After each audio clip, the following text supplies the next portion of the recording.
इस e-PG study के YouTube channel में आपका स्वागत है। आज हम 12वीं कक्षा के लिए अर्थशास्त्र की एक सीरीज़ स्टार्ट कर रहे हैं, जिसके अंदर आपको अर्थशास्त्र के हर एक चैप्टर की वीडियो मिलेगी और हम यहाँ पे पूरा सिलेबस कंप्लीट कराएंगे।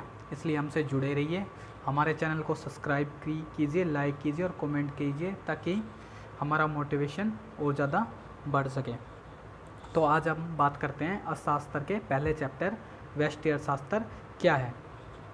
तो आपको एक बात जानने की यहाँ पे आवश्यकता है कि आपने जो +1 के अंदर जो इकोनॉमिक्स पढ़ी है और जो 12वीं के अंदर आप इकोनॉमिक्स पढ़ोगे, उनमें थोड़ा डिफरेंट है।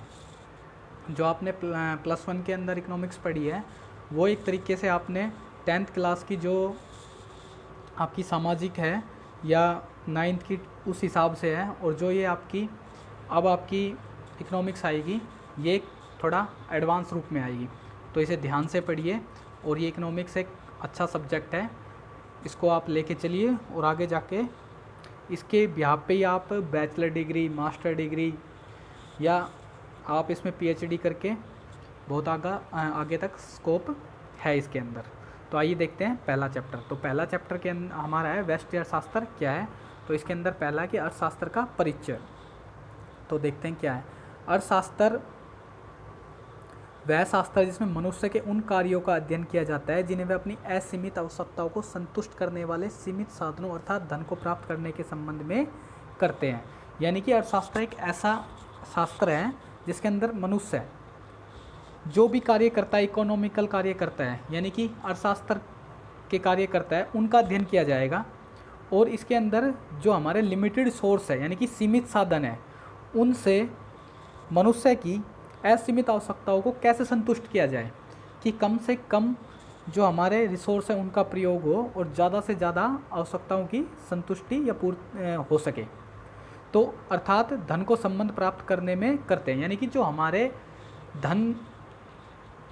धन कमाते हैं उस संबंध में भी हम इसको ले सकते हैं कि धन कमाने के जो सोर्स हैं वो लिमिटेड है और जो हमारी आवश्यकताएं हैं वो अनलिमिटेड है। तो उनको किस तरीके से पूरा किया जा सकता है, ये सारी चीज़ें अर्थशास्त्र के अंदर आती है, यानी कि अर्थशास्त्र के अंदर इनका अध्ययन किया जाता है। अब देखेंगे, अर्थशास्त्र वह सामाजिक विज्ञान है जिसका समाज द्वारा वस्तु और सेवाओं के उत्पादन के लिए दुर्लभ तथा वैकल्पिक उपयोग वाले साधनों के प्रयोग से है। वह सामाजिक विज्ञान है क्योंकि मनुष्य सामाजिक प्राणी है, तो ये अर्थशास्त्र भी एक सामाजिक विज्ञान हो गया जिसका संबंध समाज तथा वस्तु और सेवाओं के उत्पादन के लिए दुर्लभ और वैकल्पिक वाले साधनों के प्रयोग से। जैसे मैंने पहले भी बताया, इसका रिलेशन समाज द्वारा जो हमारी वस्तु और सेवाओं के उत्पादन हो रहा है, यानी कि वस्तु और सेवाओं को हम उत्पाद कर रहे हैं, बना रहे हैं, उनके लिए जो दुर्लभ और वैकल्पिक उपयोग वाले साधनों के प्रयोग से। क्योंकि आपको पता है जो हमारे सोर्स हैं वो लिमिटेड है, तो हम क्या करेंगे, जो हमारी वस्तु और सेवाओं के जो उत्पादन है उनको बढ़ाने के लिए जो हमारा लिमिटेड सोर्स है उनका कम प्रयोग करके ज़्यादा से ज़्यादा बढ़ाया जा सके, जिससे समाज का कल्याण हो या ये सारी चीज़ें इस प्रयोग में लाई जाती है। इसके बाद है अर्थशास्त्र की परिभाषा। टाइम पर अलग अलग अर्थशास्त्रियों ने इसकी अलग अलग परिभाषा दी है और इसको अलग अलग भागों में बांटा है। तो आप देखेंगे, सबसे पहले हमारी धन संबंधी परिभाषा हमारे अर्थशास्त्र जिसे हम आधुनिक अर्थशास्त्र के पिता एडम स्मिथ ने 1776 में अपनी पुस्तक an inquiry into the nature and causes of the wealth of nation में बताई थी।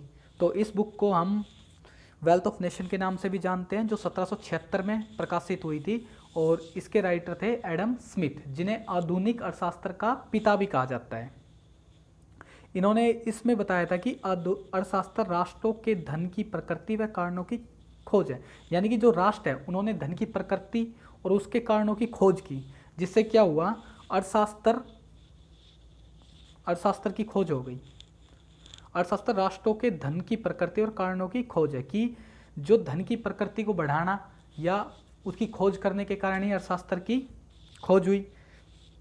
इसके अंदर हम ऐसे भी कह सकते हैं कि धन क्या है, धन की मात्रा को कैसे कैसे बढ़ाया जा सकता है? आर्थिक विकास के लिए धन की बचत व निवेश कौन कौन से तत्वों पर निर्भर करता है? धन से अभिप्राय सभी प्रकार की भौतिक वस्तुओं से। कहने का मतलब सभी प्रकार की भौतिक वस्तुएं, चाहे उसके अंदर धन की बचत आ गई हो, चाहे निवेश आ गया हो, ये सारी चीज़ें हमारी धन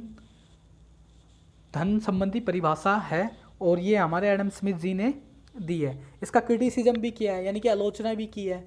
कई अर्थशास्त्रियों ने कहा है कि ये दोषपूर्ण है, केवल धन के अध्ययन से ही हम अर्थशास्त्र का अध्ययन नहीं कर सकते। इसके अंदर और भी बहुत सारी चीज़ें, जैसे मनुष्य की आवश्यकताओं को पूरा करना न केवल साधन मात्र है, कि खाली साधन मात्र से मनुष्य की आवश्यकताओं की पूर्ति नहीं हो सकती है। धन को मनुष्य से अधिक महत्व देना अनुचित है, कि जो धन है उसको मनुष्य से अधिक महत्व देना अनुचित है। ये सारी आलोचना की गई। उसके बाद हमारी एक और भौतिक कल्याण संबंधी परिभाषा दी है, तो डॉक्टर मार्शल ने 1890 में दी है। ये 1980 में गलत लिख गया है। ये हमारी 1890 में इन्होंने अपनी एक बुक दी थी, प्रिंसिपल ऑफ इकोनॉमिक्स में उन्होंने भौतिक कल्याण संबंधी परिभाषा दी थी इस बुक के अंदर। तो देखते हैं उन्होंने क्या कहा है कि अर्थशास्त्र जीवन के साधारण व्यवसाय से संबंध में मानव जाति का अध्ययन है, कि अर्थशास्त्र जीवन के साधारण व्यवसाय के संबंध में मानव जाति का अध्ययन है। कि अर्थशास्त्र क्या है? कि मानव जाति का अध्ययन है या व्यक्तिगत व सामाजिक कार्यों के उस भाग का अध्ययन है जिसमें घनिष्ठ संबंध कल्याण प्राप्त करने वाले भौतिक पदार्थों की प्राप्ति या उपभोग करने से। कि व्यक्तिगत या सामाजिक कार्य के उस भाग का अध्ययन है, यानी कि एक इंडिविजुअल पर्सन या सामाजिक कार्य के उस भाग का अध्ययन है जिसमें घनिष्ठ संबंध कल्याण प्राप्त करने वाले भौतिक पदार्थों की प्राप्ति या उपभोग करने से, यानी कि ज़्यादा से ज़्यादा कल्याण हो सके और भौतिक पदार्थों की प्राप्ति हो सके। तो देखते हैं क्या है कि सामाजिक मनुष्य उन कार्यों का अध्ययन किया जाता है, यानी कि अर्थशास्त्र में सामाजिक मनुष्य के उन कार्यों का अध्ययन किया जाएगा जिनसे वे अपना कल्याण बढ़ाने वाले भौतिक प्राप्ति को प्राप्त करने तथा उनका उपभोग करने के लिए अध्ययन करते हैं। यानी कि जो कल्याण बढ़ता है, यानी कि वेलफेयर बढ़ सके, यानी कि एक तरीके से चैरिटी हो सके, उन चीज़ों के लिए जो भौतिक पदार्थ है उनका उपयोग करने के लिए इसका अध्ययन किया जाता है। आर्थिक कार्य वे कार्य जिनका संबंध धन कमाने तथा खर्च करने से है। ठीक है जी। इसके बाद है हमारे दुर्लभ संबंधी परिभाषा। ये रॉबिन्सन जी ने 1932 में इनकी बुक आई थी, an essay on the natural and the significance of economics. इस बुक में दी गई है ये दुर्लभ संबंधी परिभाषा। जैसे देखो, दुर्लभता माने कि भाई कोई चीज़ होगी वो कम होगी, दुर्लभता यानी कि कम मात्रा में होगी। तो इस चीज़ के ऊपर जैसे कि आप देखेंगे कि अर्थशास्त्र वह विज्ञान है जो विभिन्न उपयोगों वाले सीमित साधनों तथा उद्देश्यों से संबंध रखने वाले मानवीय व्यवहार का अध्ययन कराता है। कि देखो, हमारे पास जो साधन है वो सीमित है और उसके उद्देश्य से संबंध रखने में मानवीय व्यवहार का अध्ययन कराता है। कि जो हमारे साधन है वो सीमित है और हमारी आवश्यकताएं क्या है? अनलिमिटेड है। तो हम क्या करेंगे, जो हमारे साधन है उनका इस तरीके से प्रयोग करेंगे कि वो कम लगे और जो आवश्यकता है वो ज़्यादा से ज़्यादा संतुष्ट हो। इसके लिए क्या है? चुनाव का अध्ययन करेंगे कि किस तरीके से हम साधनों का चुनाव करें जिससे हमारी साधन भी कम प्रयोग हो और हमारी आवश्यकताएं भी क्या ज़्यादा से ज़्यादा पूरी हो। तो इसकी आलोचना भी की है, एल्ली ने की है, डरबिन ने की है। उन्होंने कहा है कि इसके अनुसार रॉबिन्सन ने अर्थशास्त्र में केवल चुनाव मूल्य का निर्धारण का शास्त्र बना दिया है, मनुष्य के कल्याण में आर्थिक समस्या को सुलझाने में संबंध नहीं दिया। यानी कि मनुष्य के वेलफेयर के बारे में कुछ नहीं कहा है, बस उन्होंने खाली ओनली चुनाव की समस्या को सुधारा है इसके अंदर या मूल्य निर्धारण किया। इसके बाद है विकास केंद्रित। आधुनिक अर्थशास्त्री नोबेल पुरस्कार विजेता सैमुअल्सन जी और पीटरसन, इनके अनुसार इन्होंने कहा है कि अर्थशास्त्र वह शास्त्र है जिसमें मनुष्य के उन कार्यों का अध्ययन किया जाता है जो वह अधिकतम संतुष्टि प्राप्त करने के लिए सीमित साधनों के उचित प्रयोग से संबंध रखते हैं। यानी कि इसके अंदर अर्थशास्त्र में उन चीज़ों के बारे में अध्ययन किया जाता है, मनुष्य के उन कार्यों का अध्ययन किया जाता है जो मनुष्य को अधिक से अधिक संतुष्टि प्राप्त करवा सके और जो सीमित साधन है उनका उचित प्रयोग हो। यानी कि वो लिमिटेड रूप से साधन प्रयोगों और मनुष्य को अधिक से अधिक संतुष्टि मिले। तो ये सारी चीज़ें हमारी विकास केंद्रित परिभाषा है। इसके अंदर हमारे नोबेल पुरस्कार विजेता अर्थशास्त्री सैमुअल्सन के अनुसार उन्होंने कहा है कि अर्थशास्त्र इस बात का अध्ययन कराता है कि व्यक्ति तथा समाज किस प्रकार के माध्यम से मुद्रा के माध्यम से, यानी कि समाज और व्यक्ति है वो मुद्रा के माध्यम से अथवा इसके बिना विभिन्न वस्तुओं के उत्पादन के लिए वैकल्पिक प्रयोग वाले दुर्लभ साधनों का प्रयोग करते हैं। कि या तो मुद्रा के माध्यम से या मुद्रा के बिना जो हमारे दुर्लभ साधन है उनका अल्टरनेट यानी कि वैकल्पिक प्रयोगों का दुर्लभ साधनों का प्रयोग कर सके और इन वस्तुओं को वर्तमान और भविष्य के उपभोग के लिए समाज के विभिन्न लोगों तथा वर्गों के बीच बांटते हैं। और क्या करते हैं ये कि इन वस्तुओं को वर्तमान और भविष्य के उपभोग के लिए समाज के विभिन्न लोगों तथा वर्गों में बांटते हैं। कि भविष्य यानी कि आज, वर्तमान और भविष्य के लिए लोगों में बांटेंगे इनके प्रयोग को। और साधन के बंटवारे में किए जाने वाले सुधारों को लाभ व लागतों का विश्लेषण करता है। और जब ये साधन का बंटवारा हो जाता है तो इनमें जो सुधार के लाभ होंगे और जो लागत होएगा उसका विश्लेषण भी अर्थशास्त्र में किया जाता है। अब देखेंगे मानव व्यवहार का विज्ञान। अब देखेंगे अर्थशास्त्र मानव व्यवहार का विज्ञान है। देखो सबसे पहले आवश्यकता होती है, आवश्यकताएं होंगी, साधन भी होंगे, साथ साथ चलेंगे दोनों। फिर देखेंगे आवश्यकताएं क्या होती है, असीमित होती है क्योंकि किसी भी मनुष्य की आवश्यकताएं सीमित नहीं होती। अगर किसी मनुष्य को एक चीज़ प्रोवाइड कर दी जाए तो उसकी आवश्यकताएं बढ़ती चली जाएगी। इसी तरह साधन है, साधन तो भाई सीमित होंगे और उनके अनेक उपयोग होंगे। तो फिर क्या होगा, फिर इसका चयन होगा इनमें से कि कौन सी आवश्यकताएं को हम पूरी करें और कितने हम साधन लें जिससे हमारी आवश्यकताएं क्या है, पूरी हो। उसके बाद क्या होगा, जो हमें अधिकतम संतुष्टि प्राप्त करेगी। और विकास और साथ साथ कल्याण, यानी कि मनुष्य का कल्याण भी हो, विकास भी हो और उसको संतुष्टि प्राप्त हो। ऐसे हम साधनों का प्रयोग करेंगे कम से कम और ज़्यादा से ज़्यादा संतुष्ट करने वाली आवश्यकताओं को लेके ये व्यवहार, मानवीय व्यवहार चलेगा। अब देखते हैं इसमें अर्थशास्त्र वह शास्त्र है जिसमें मनुष्य की आवश्यकताओं को अधिकतम संतुष्टि करने, कल्याण बढ़ाने, आर्थिक विकास के लिए, यानी कि जो मनुष्य की ज़्यादा से ज़्यादा संतुष्टि को कर सके, उनके कल्याण को कर सके, आर्थिक विकास के लिए अनेक उपयोग होने वाले सीमित साधनों के कुशलतम उपभोग, उत्पादन, विनिमय तथा वितरण से संबंधित कार्यों का अध्ययन किया जाता है। कि भाई साधनों का कुशलतम प्रयोग हो, उपभोग हो, उत्पादन हो, विनिमय हो तथा वितरण से संबंधित कार्यों का सबका अध्ययन किया जाएगा अर्थशास्त्र के अंदर। इसके बाद देखेंगे अर्थशास्त्र के दो मूल अंश, व्यष्टि अर्थशास्त्र, समष्टि अर्थशास्त्र। तो हम देखेंगे ये दो हमारे अर्थशास्त्र हो गए, एक व्यष्टि अर्थशास्त्र हो गया और एक समष्टि अर्थशास्त्र हो गया। तो नॉर्वे के प्रसिद्ध अर्थशास्त्री थे जिन्होंने अर्थशास्त्र का प्रथम नोबेल पुरस्कार जीता था। क्या नाम था उनका, देखते हैं, रैगनर फिशर। इन्होंने हमारे अर्थशास्त्र को दो भागों में बांट दिया। एक तो हमारा आ गया व्यष्टि अर्थशास्त्र और एक आ गया समष्टि अर्थशास्त्र आ गया। ये दोनों अलग अलग तरीकों से इन्होंने बांट दिया।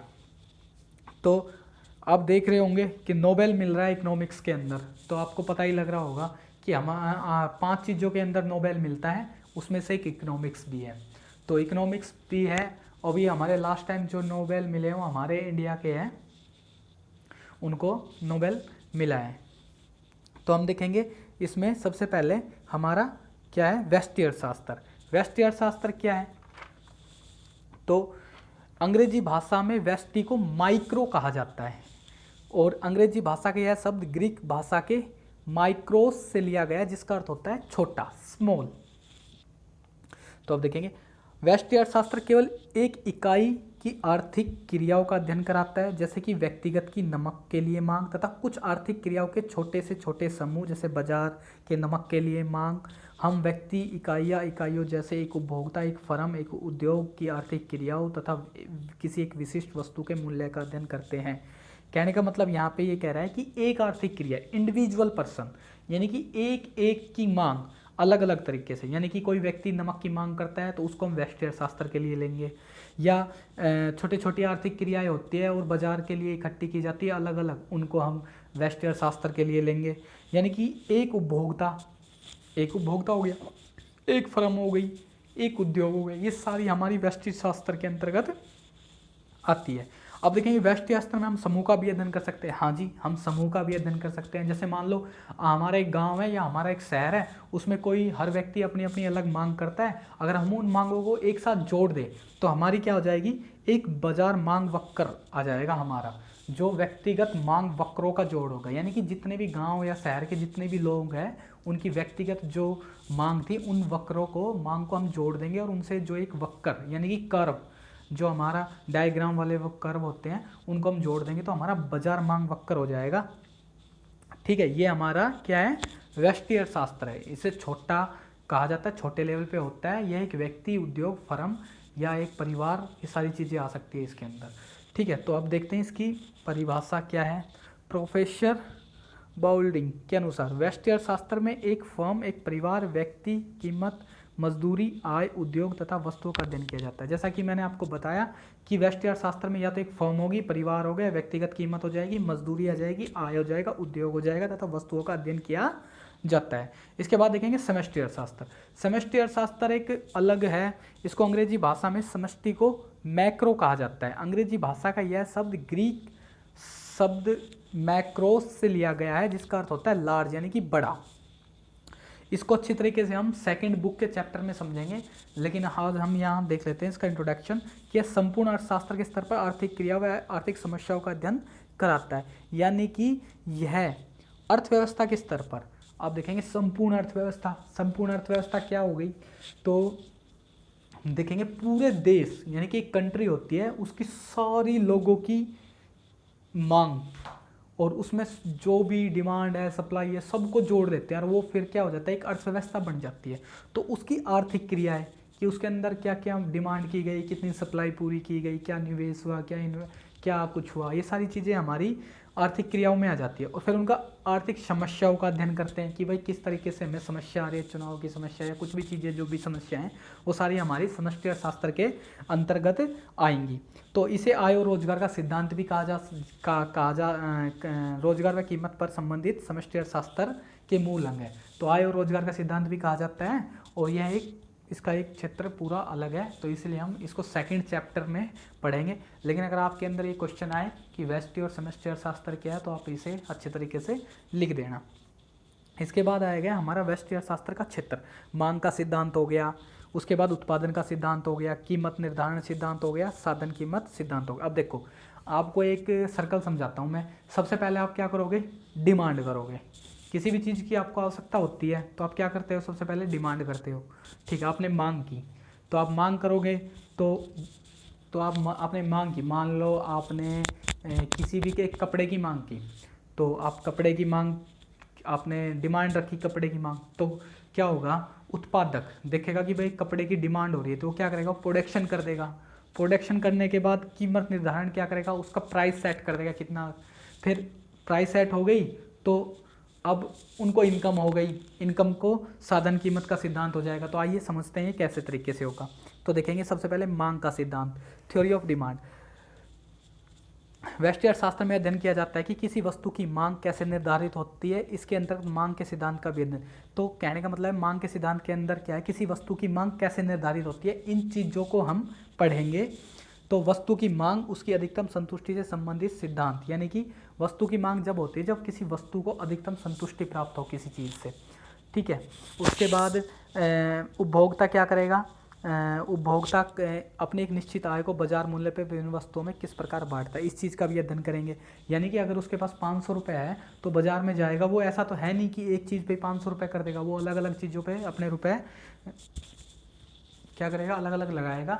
इसीलिए ये इसके अंदर यह भी अध्ययन किया जाएगा कि एक उपभोक्ता अपने निश्चित आय को बाजार मूल्य पर विभिन्न वस्तुओं में किस प्रकार बांटता है। यानी कि उपभोक्ता की मांग और उसकी अधिकतम संतुष्टि से संबंधित है मांग का सिद्धांत, कि अगर उपभोक्ता किसी वस्तु की डिमांड कर रहा है और उससे उसे अधिकतम संतुष्टि प्राप्त हो रही है तो वह उसी वस्तु को खरीदेगा। उसके बाद है मांग का उत्पादन का सिद्धांत, थ्योरी ऑफ प्रोडक्शन। अब इसके व्यष्टि अर्थशास्त्र के अंतर्गत उत्पादन का सिद्धांत का भी अध्ययन किया जाता है।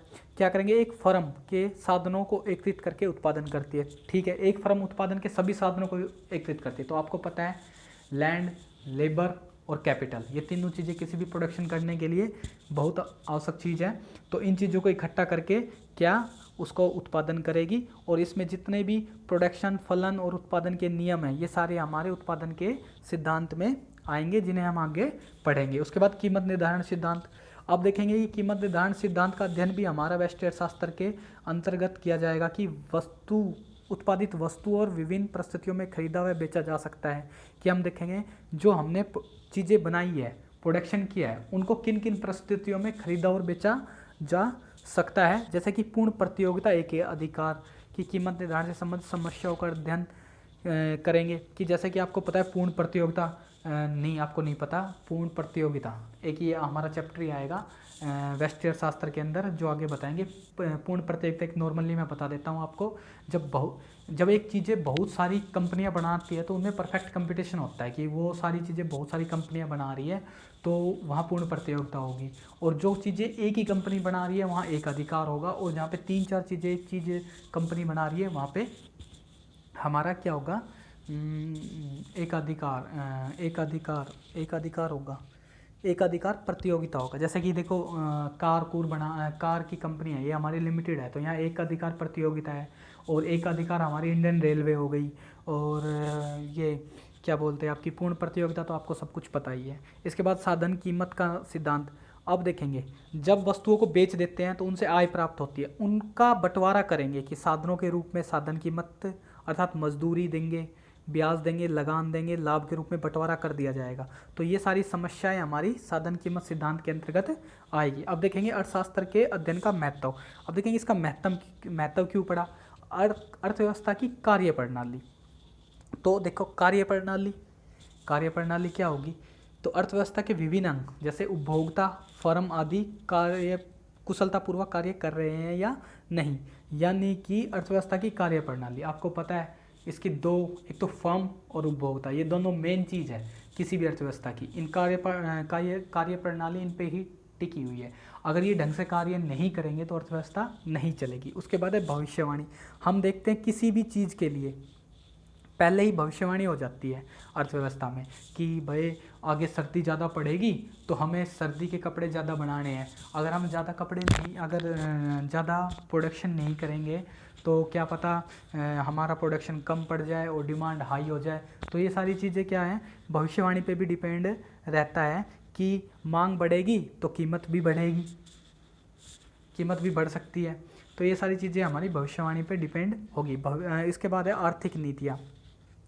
अब देखेंगे कीमत नीति एक ऐसा उपकरण है, जो हमारी कीमत नीति है वो ऐसा उपकरण है जो इस कार्य में सिद्ध होती है, यानी कि आर्थिक नीति बनाने के लिए। जो हमारी आर्थिक नीति व्यष्टि अर्थशास्त्र का प्रयोग आर्थिक नीति बनाने के लिए किया जा सकता है, यानी कि जो व्यष्टि अर्थशास्त्र है उसको आर्थिक नीति बनाने के लिए प्रयोग किया जा सकता है, जिसमें कीमत नीति एक ऐसा उपकरण है। कीमत नीति के द्वारा हम आर्थिक नीति बना सकते हैं, और इस प्रयोग से हम अर्थव्यवस्था को प्रभावित करने वाली सरकारी नीतियों का भी विश्लेषण कर सकते हैं।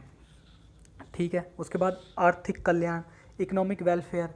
अब देखेंगे कि व्यष्टि अर्थशास्त्र में यह सुझाव दिया जाता है कि इकोनॉमिक वेलफेयर का अध्ययन भी किया जाए कि मनुष्य अपने वेलफेयर के लिए क्या क्या करता है। ये सारी इस चीज़ का भी अध्ययन हमारा आर्थिक कल्याण में आएगा। प्रबंध संबंधी निर्णय कि व्यावसायिक फर्में व्यष्टि अर्थशास्त्र का प्रयोग प्रबंध संबंधी निर्णय लेने के लिए भी करती है कि हमें किस तरीके से प्रबंध संबंधी मैनेजरल डिसीजन लेने हैं, कि इस संबंध में लागतों तथा मांग के विश्लेषण द्वारा बनाई गई नीति महत्वपूर्ण है। यानी कि कॉस्ट और जो हमारी डिमांड है उनके द्वारा हम कुछ नीतियाँ बनाते हैं अपने फर्मों के लिए, जिनसे हमें यह प्रतीत होता है कि आने वाले टाइम में हमारा जो रॉ मटेरियल है वो उसकी कॉस्ट बढ़ेगी या डिमांड बढ़ेगी। ये सारी चीज़ें हमारी मैनेजरल डिसीजन के अंतर्गत व्यष्टि अर्थशास्त्र में अध्ययन होता है। इसके बाद है अंतर्राष्ट्रीय व्यापार में सहयोग। अब देखेंगे व्यष्टि अर्थशास्त्र के द्वारा अंतर्राष्ट्रीय व्यापार की समस्याओं जैसे व्यापार शेष, बैलेंस ऑफ पेमेंट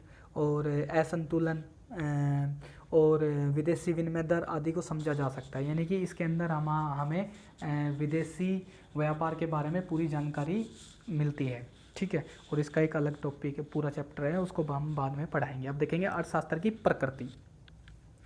अब देखेंगे अर्थशास्त्र की प्रकृति कैसी हो सकती है। यह विज्ञान भी हो सकता है, कला भी हो सकता है, या यह विज्ञान व कला दोनों हो सकता है। अब देखेंगे प्रोफेसर सेलिगमैन के अनुसार उन्होंने विज्ञान दो प्रकार का हो सकता है, सामाजिक विज्ञान, प्राकृतिक विज्ञान। अब देखेंगे अर्थशास्त्र एक सामाजिक विज्ञान है क्योंकि यह मनुष्य से संबंधित है, और मनुष्य से संबंधित है इसीलिए क्या है, ये सामाजिक विज्ञान है। लेकिन प्राकृतिक विज्ञान जबकि भौतिक शास्त्र और रसायन शास्त्र आदि प्राकृतिक विज्ञान है, इसलिए सामाजिक विज्ञान के अंदर हम इसमें बोल सकते हैं। तो अब देखेंगे तो सामाजिक विज्ञान, तो इसके अंदर सबसे नंबर 1 पहला क्रमागत अध्ययन। तो क्या है, सामाजिक विज्ञान के रूप में अर्थशास्त्र में मनुष्य के व्यवहार का क्रमागत अध्ययन किया जाता है, क्योंकि सबसे पहले देखेंगे क्रमागत यानी कि स्टेप बाय स्टेप, ठीक है। सिस्टमैटिक स्टडी यानी कि सिस्टमैटिक यानी कि स्टेप बाय स्टेप। तो देखो सबसे पहले उपभोक्ता की संतुष्टि देखेंगे कि उपभोक्ता की अधिकतम संतुष्टि होनी चाहिए। उसके बाद जो चीज़ें बना रहा है यानी कि प्रोड्यूसर, उसको भी लाभ होना चाहिए भाई, तभी लाभ होगा, तभी तो करेगा। अगर आपको कोई किसी चीज़ से संतुष्टि मिल रही है तो ही तो आप उस वस्तु को खरीदोगे। और आपको अगर आपका प्रोडक्शन कर रहे हो, आप उत्पादक हो, अगर आपको लाभ मिलेगा तो ही तो आप प्रोडक्शन करोगे। इसके साथ साथ समाज के अधिकतम सामाजिक कल्याण के लक्ष्य को भी प्राप्त करना है, और हमें सामाजिक कल्याण के लक्ष्य को भी प्राप्त करना है। ये नहीं कि बस हमने उपभोक्ता को भी संतुष्ट कर दिया, उत्पादक भी लाभ कमा लिया और वेलफेयर जाओ, ऐसे ही नहीं।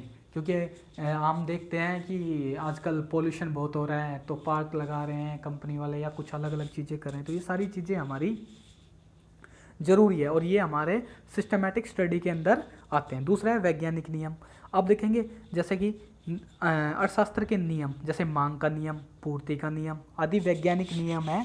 ये नियम विभिन्न चरों के कारण व परिणाम के संबंध स्थापित करते हैं। तो इनसे क्या होता है, इनसे चरों में कारण और परिणाम में संबंध स्थापित होता है कि भाई किस तरीके से, किस कारण से ये हो रहे हैं और इनका परिणाम क्या होगा। इसके बाद है नियमों की सत्यता। तो देखते हैं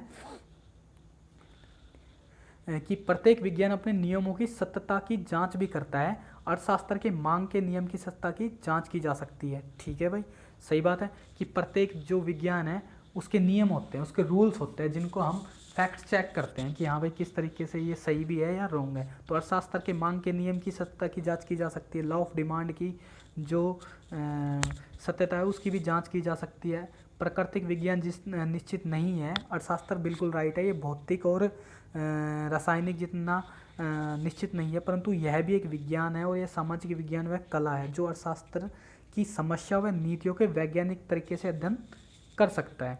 इस उद्देश्य के अर्थव्यवस्था की विभिन्न आर्थिक संस्थाओं में वृद्धि व स्थिरता प्रदान करता है। ठीक है जी। अब देखेंगे अर्थशास्त्र एक वास्तविक और आदर्शात्मक विज्ञान, आइडियल विज्ञान है या नहीं। अब देखेंगे सबसे पहले कि विज्ञान वह विज्ञान है, वास्तविक विज्ञान वह विज्ञान है जो जिसमें किसी विषय की सही व वास्तविक स्थिति का अध्ययन किया जा सकता है। ठीक है, तो इसके अंदर क्या सही और वास्तविक स्थिति का अध्ययन किया जा सकता है। इस वास्तविक कथन वे कथन हैं जिनसे ज्ञात होता है क्या है, क्या था और क्या होगा। इन कथनों की जांच की जा सकती है। इन कथनों के आधार पर जांच करके यह नतीजा निकाल सकते हैं कि ये कथन सही है, गलत है, ये कथन किस प्रकार की सलाह नहीं देते। कहने का मतलब ये है कि हम इनसे यह वास्तविक विज्ञान से यह फैक्ट्स चेक कर सकते हैं कि क्या था पहले और क्या है और क्या होगा। तो इनके आधार पर हम किसी भी चीज़ की जांच कर सकते हैं और यह बता सकते हैं कि यह सही है या नहीं है। तो अर्थशास्त्र के जिस भाग में वास्तविक कथनों का अध्ययन किया जाता है उसे वास्तविक अर्थशास्त्र कहा जाता है। ठीक है जी। उसके बाद है हमारा आइडियल साइंस यानी कि आदर्शात्मक विज्ञान के रूप में। तो अनेक अर्थशास्त्री जैसे मार्शल पीगो आदि मानते हैं कि अर्थशास्त्र एक आइडियल या आदर्शात्मक विज्ञान भी है। यह वह विज्ञान है जिसके अध्ययन से ज्ञात होता है कि क्या होना चाहिए। अभी तक तो हमने पिछले विज्ञान में देखा क्या है, क्या था, क्या होगा। इसके अंदर ये देखा, इसके अंदर समस्या का निर्धारण होगा क्या होना चाहिए था, यानी कि जो चीज़ हमारे पास क्या पिछले में थी, है और होगी नहीं। इसके अंदर क्या है, क्या होना चाहिए था कि कीमतों में स्थिरता पाई जानी चाहिए थी, आय का समान वितरण होना जाना चाहिए, लोगों को अमीर लोगों को अधिक कर देना चाहिए, निर्धन लोगों को अधिक मजदूरी मिलनी चाहिए। ये सारी चीज़ें हमारी आइडियल विज्ञान यानी कि आदर्शात्मक विज्ञान के रूप में कहा जाता है। तो संक्षेप में कहा जा सकता है अर्थशास्त्र एक वास्तविक विज्ञान भी है और आदर्शात्मक विज्ञान भी है। इसके बाद देखेंगे अर्थशास्त्र कला के रूप में। किसी निश्चित उद्देश्य की प्राप्ति के लिए ज्ञान का व्यवहारिक प्रयोग करना कला कहलाता है। यानी कि कोई भी अगर हमें कोई भी उद्देश्य प्राप्त करना है, कोई भी ऑब्जेक्ट लेना है, तो हमें उस ज्ञान को व्यवहारिक प्रयोग में लाकर प्रयोग करना क्या कहलाता है, हमारा कला कहलाता है। जैसे मान लो भारत में बेरोजगारी पाई जाती है, ये तो यह सूचना अर्थशास्त्र के वास्तविक विज्ञान होने से प्राप्त होती है। ठीक है, वास्तविक विज्ञान है क्योंकि पाई जाती है। ठीक है, और यह भी जानते हैं सरकारी लक्ष्य को बेरोजगारी दूर करनी चाहिए और पूर्ण रोजगार की स्थिति प्राप्त करनी चाहिए। और यह क्या है, आदर्शात्मक विज्ञान है, क्योंकि आपने पढ़ा था कि क्या होना चाहिए, तो वो है इसके अकॉर्डिंग क्या होना चाहिए, रोजगार बढ़ना चाहिए और लोगों की बेरोजगारी खत्म होनी चाहिए और पूर्ण रोजगार के लक्ष्य को प्राप्त करना चाहिए। तो सरकार इसके लिए क्या करेगी, नियोजन का मार्ग अपनाएगी, यानी कि प्लानिंग करेगी। अब जब प्लानिंग होगी तो क्या होगा, ये व्यवहारिक रूप में आ जाएगा। तो नियोजन का मार्ग एक कला है क्योंकि निश्चित उद्देश्य की प्राप्ति के लिए ज्ञान का व्यवहारिक प्रयोग है। ठीक है जी, तो इसका केंज ने J.M. केंज, ये एक बहुत इम्पोर्टेंट अर्थशास्त्री हैं जिन्होंने बहुत सारी परिभाषाएं दी हैं जो आगे मैं आपको कराऊंगा। इन्होंने कहा है कला के स्थान पर व्यवहारिक अर्थशास्त्र का प्रयोग किया है। आधुनिक अर्थशास्त्र ने कला के लिए आर्थिक नीति शब्द का प्रयोग किया है। तो इन्होंने क्या है, केंज ने कला के स्थान पर क्या कर दिया, इन्होंने व्यवहारिक अर्थशास्त्र का प्रयोग किया है और आधुनिक अर्थशास्त्रियों ने आर्थिक नीति का प्रयोग किया है। तो देखते हैं कि अंत में कि अर्थशास्त्र विज्ञान कला दोनों ही है। प्रोफेसर चैपमैन ने ठीक कहा है कि अर्थशास्त्र एक वास्तविक विज्ञान है जो आर्थिक तथ्यों की वास्तविक स्थिति से संबंधित है और एक कला है जो इस प्रकार के उपायों व साधनों को ढूंढता है जिससे इच्छित लक्ष्य से प्राप्ति की जा सकती है। यानी कि उन्होंने कहा है कि ये वास्तविक विज्ञान है और आर्थिक तथ्यों की वास्तविक स्थिति से संबंधित है। जो हमारे आर्थिक तथ्य हैं उनकी वास्तविकता से संबंधित है ये, कि हाँ ये वास्तव में है। और उसके बाद जो कला है वो क्या करती है, इस प्रकार के उपाय व साधन ढूंढता है। जो कला है वो देखती है कि इसके लिए क्या उपाय किए जाए और इसके लिए किन साधनों का प्रयोग होगा, ये ढूंढेगी और जिससे उनके इच्छित जो उनके लक्ष्य हैं, जो इच्छित लक्ष्य हैं, उनको पाया जा सके। थैंक यू, हमारे साथ बने रहिए, हमारे चैनल को सब्सक्राइब कीजिए, लाइक कीजिए और कमेंट कीजिए और अपने यार दोस्तों में बढ़ाइए। हम आपके लिए पूरी इकोनॉमिक्स की बुक इजी तरीके से स्टेप बाय स्टेप आपको अच्छे से समझाएंगे और लास्ट में आपको एक एक क्वेश्चन आपको अच्छे से बताएंगे। अभी आपका शुरुआत है तो आपको अच्छे से पढ़ाएंगे।